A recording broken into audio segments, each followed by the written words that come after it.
Vaše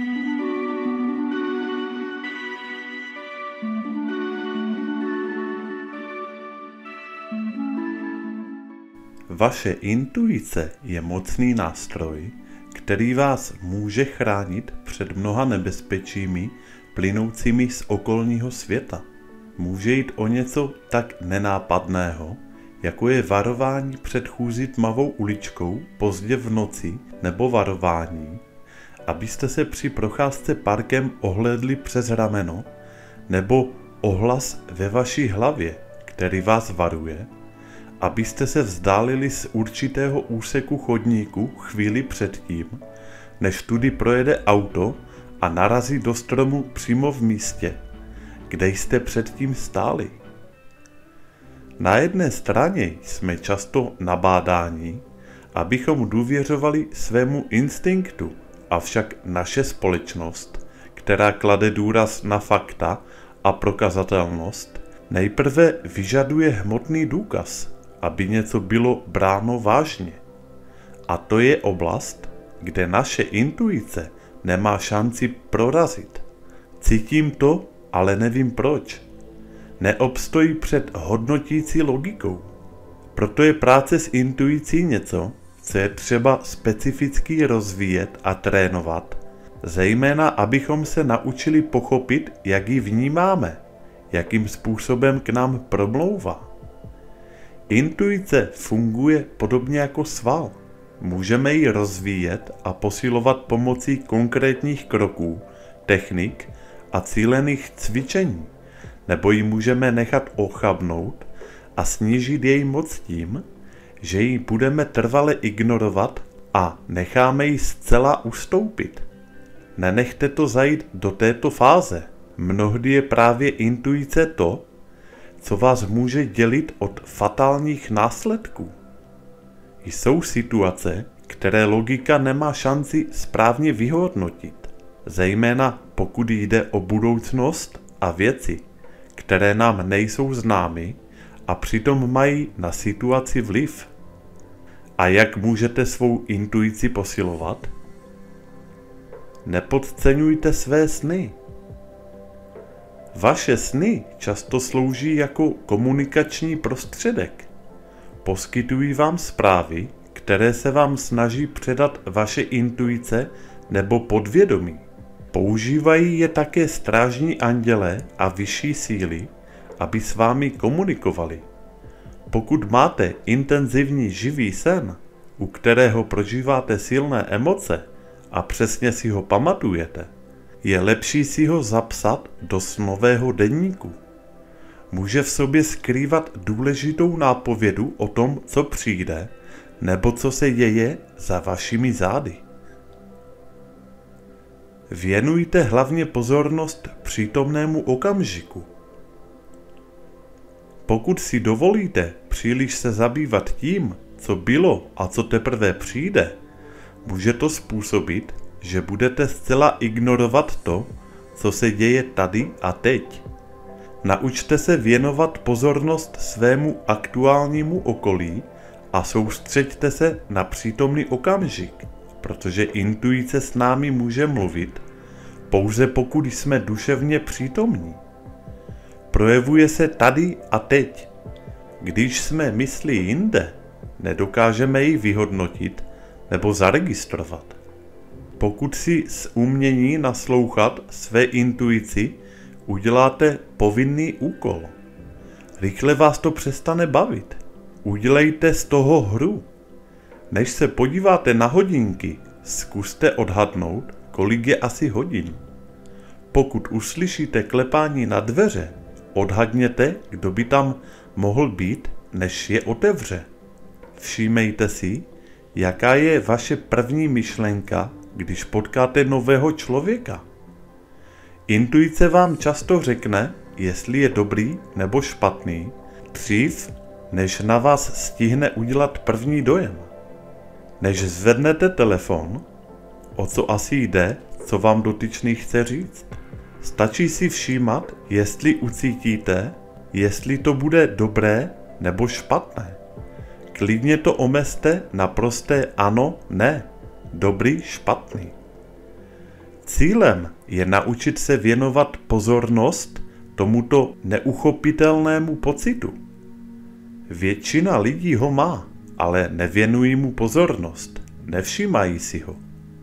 I když nemusíte vždycky odhadnout správně, kolik je hodin, nebo proč vám někdo volá, jde o to, že se učíte vnímat prvotní pocit.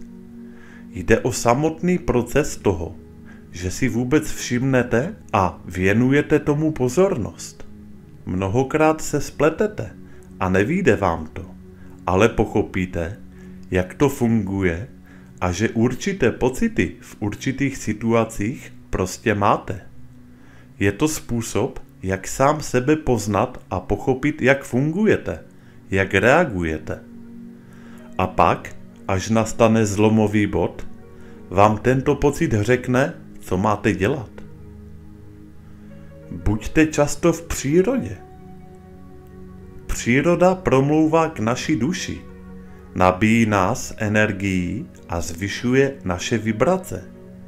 Tato kombinace posiluje i naši intuici, protože v přírodě, v klidu a harmonii, v krásném prostředí se zvyšuje naše citlivost a vnímavost.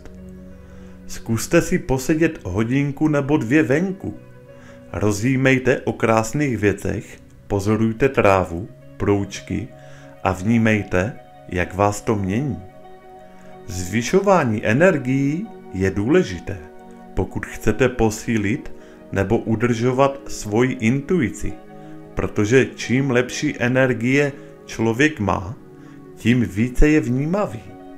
Můžete k tomu použít i vhodné pomůcky, jako jsou přírodní křišťály nebo energetické krystaly. Všímejte si své energetické hladiny. Je to často přehlížený projev. Úroveň energie, kterou cítíte, když jste v blízkosti určitých lidí nebo vstupujete na určitá místa, může působit jako varovné znamení. Pokud si všimnete, že pokaždé, když jste v blízkosti určité osoby, cítíte se vyčerpaní nebo slabí, buďte obezřetní a vyhýbejte se takovým místům i lidem. Pokud se naopak cítíte optimisticky a živě, znamená to, že dané místo nebo osoba vám energie zvyšuje. Věnujte pozornost znamením. Vaše intuice většinou nebude mluvit hlasitě a zjevně. Často budou její vzkazy přicházet jen jako pouhý šepot nebo náznak. To platí zejména na počátku vaší cesty. Většina lidí, kteří nevědí, čemu mají naslouchat, většinu zpráv, které se jim intuice snaží sdělit, přehlédne. Naučte se naslouchat a věnujte pozornost i těm nejmenším náznakům. Někdy je dobré si to psát, podobně jako sny. Požádejte o pomoc nahoru. Poproste své strážné anděly o vedení. Řekněte, že jste ochotní naslouchat, že stojíte o jejich rady a prosíte, aby vám pomohli při učení se naslouchání své intuici. Nemusíte od nich cítit žádnou odpověď, nebo i můžete, to je zcela na vás. Nechtějte okamžité výsledky po první modlitbě. Tyto věci si vyžadují čas a trénink. Jisté je, že andělé vaši prosbu uslyší a budou se vám snažit vyjít vstříc. Andělé vždy na naše prosby odpovídají, ale ne vždy jejich odpověď zachytíme. Je to normální. Reagujte. Když vám intuice předá zprávu, kterou pochopíte, okamžitě na ní reagujte. Tím, že jí věnujete pozornost a zaměříte se na její upozornění, účinně posilujete komunikaci mezi svým vědomím a podvědomím. Dáváte tak své intuici prostor a možnost promlouvat silněji a častěji. Může se vám stát, že přijmete znamení nebo signál, který nebudete schopni vyhodnotit. Budete vědět, že se něco děje, ale nepochopíte, co na základě toho máte vykonat. Může se vám stát, že něco zaregistrujete, ale nebudete schopni pochopit ani to, jestli to znamená ano nebo ne. V takovém případě si signál zapište, buďte opatrní a vyčkejte. Může se to později vyloupnout konkrétněji. Případně o další znamení požádejte své anděly. Nejste dokonalí a nevíte všechno, ale důležité je, že máte snahu. Neschopnost jednoznačně přečíst znamení se občas stane. Do takové situace se mohou dostat i ti nejzkušenější z nás, takže nepodléhejte zbytečně prvnímu nezdaru a nehažte flintu do žita. Zkrátka, buďte dál pozorní. Vnímejte, co vám říká vaše tělo. Máme sklon být hodně v hlavě, ale pozor. Intuice sídlí v celém našem těle a často nepromlouvá pouze intelektuální, myšlenkovou cestou. Promlouvá i přes vaše fyzické tělo. Pokud si například všimnete, že se vám při pouhém pomyšlení na určitou situaci okamžitě udělá nevolno, je to silné znamení, abyste se jí vyhnuli. Nebo někam jedete, v hlavě se vám neodehrává nic zvláštního, ale najednou vám zcvakne v žaludku nebo na prsou, až vás to znervózní. Řeknete si, co je, proč mě to tak bolí, vždyť se nic neděje a nedělám nic zvláštního. Znamená to, že tam nemáte jet. Pokud jede někdo s vámi, může se to týkat daného člověka. Pokud se vám z ničeho nic udělá špatně, nebo se vám sevře na hrudi a přitom jste zdraví a tyto problémy obvykle nemíváte, pozor, je to důrazné varování. Testujte a zapisujte. Když pracujete na zlepšení své intuice, dovolte si ji občas otestovat. Pokud máte pocit nebo předtuchu, že se něco může stát, zapište si tento dojem spolu s datem a místem, kde to na vás přišlo. Pak počkejte, zda se tyto předpovědi vyplní. Jakmile posílíte svou intuici, všimnete si, jak často jsou tato tušení zakořeněna v pravdě. To vás povzbudí k větší důvěře v sebe sama. Sledujte znamení. Poselství, které hledáte, nemusí přijít v podobě fyzického pocitu nebo emoce. Místo toho se vám důležité poselství může zjevit prostřednictvím znamení ve světě kolem vás. Věnujte pozornost menším detailům. Vidíte všude, kam se podíváte, stejné číslo? Všímáte si náhle motýlů, kteří jsou všude kolem vás? Každé z těchto znamení může mít význam.